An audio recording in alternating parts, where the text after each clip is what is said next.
The pillars of reading, not just for show.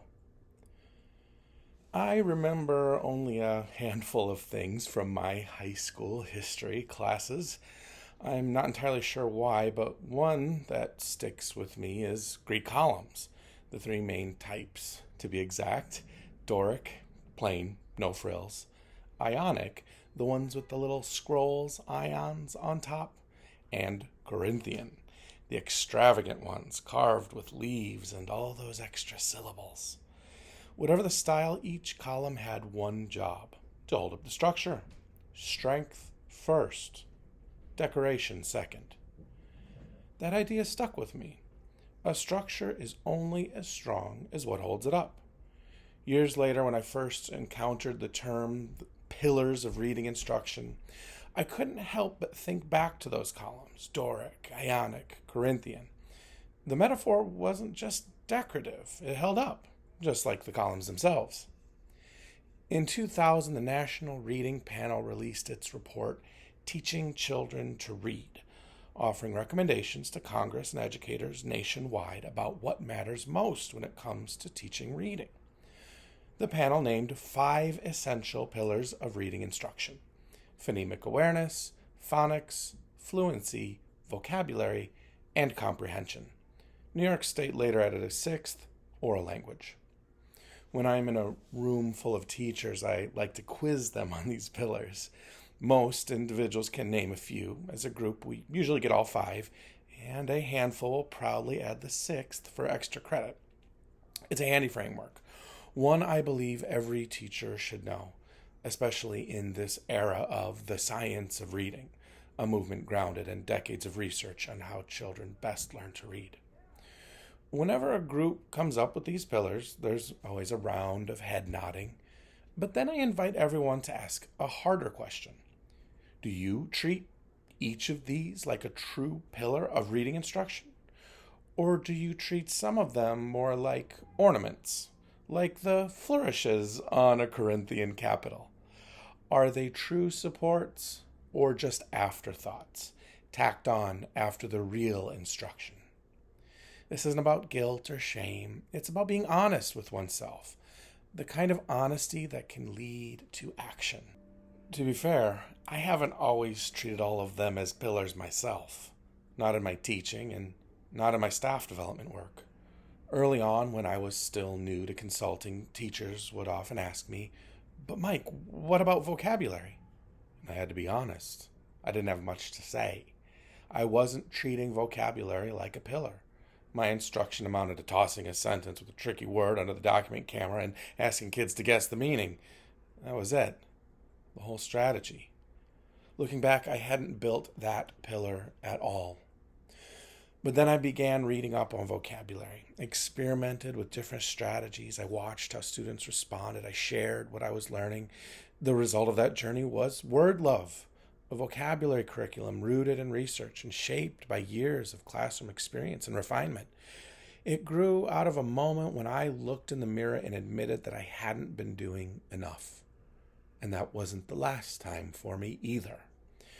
Recently, after reviewing the New York State Education Department K-3 Literacy Curriculum Consumer Guide with the ELA leader of a local district, I realized that I'd been neglecting another pillar: fluency.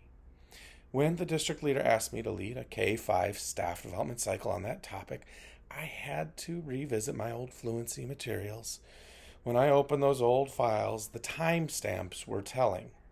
Most of the work was more than a decade old. That's when I realized fluency hadn't been a pillar in my work for over 12 years. So I hit the books again. I updated my thinking, refined my approach, and planned the cycle of professional development. And it worked. The teachers and I developed some strong routines, and we all came away with deeper insights. What surprised teachers most was how effective a gradual release model of repeated reading could be. Instead of jumping straight to asking kids to read aloud on their own, we started with modeling, then choral reading, then independent practice. The gains in pitch, pace, and volume were clear. And best of all, the kids had fun, especially with Reader's Theater. One of the most common questions after rehearsal was, "Can we perform this for everyone?" I was grateful for the professional collaboration that led to that reflection and to the changes it prompted in my work. Because that's the point. This framework, the 5 or 6 pillars, isn't a sacred text. But if you trust the framework and the research behind it, then it's worth asking. Are you treating each component like a pillar or like an ornament? If you think you're teaching fluency, but your main routine is round robin or popcorn reading strategies unsupported by research and known to increase student anxiety, then chances are you're not treating fluency like a pillar. If your vocabulary instruction consists of only one-off word introductions, asking kids to look at a definition and immediately write a sentence, or just guessing based on context clues, you're likely not treating vocabulary like a pillar either. Reflection is part of the job. When I realized I neglected fluency, I didn't beat myself up. I'm human. We all miss things. It felt dismaying at first, sure. But acting on the realization made me feel proud, fulfilled, and confident. The change was worth it. A few things pushed me to change. The momentum of the science of reading movement, my respect for the National Reading Panel's report, and maybe most of all, my belief that I should model the reflection and growth I ask of others. And I know I'm not alone in that struggle. Many educators I know aren't resisting growth. They're just overwhelmed. It's not that people reject frameworks, it's that we're bombarded with so many. It becomes hard to know which ones are worth using to guide our thinking and teaching. That's why I keep coming back to the 5 pillars. I like it for its clarity. Same with the simple view of reading. They're both practical. They both offer a way for everyone to understand. Scarborough's reading rope? Valuable, no doubt, but let's be honest. It's so thread dense, it risks becoming tangled. Sometimes all that complexity gets in the way of the simple, load-bearing truths. Reading instruction doesn't rest on one heroic column. It's held up by a set of well-built supports. A column doesn't crumble overnight, but if it's never reinforced, the whole roof can start to sag.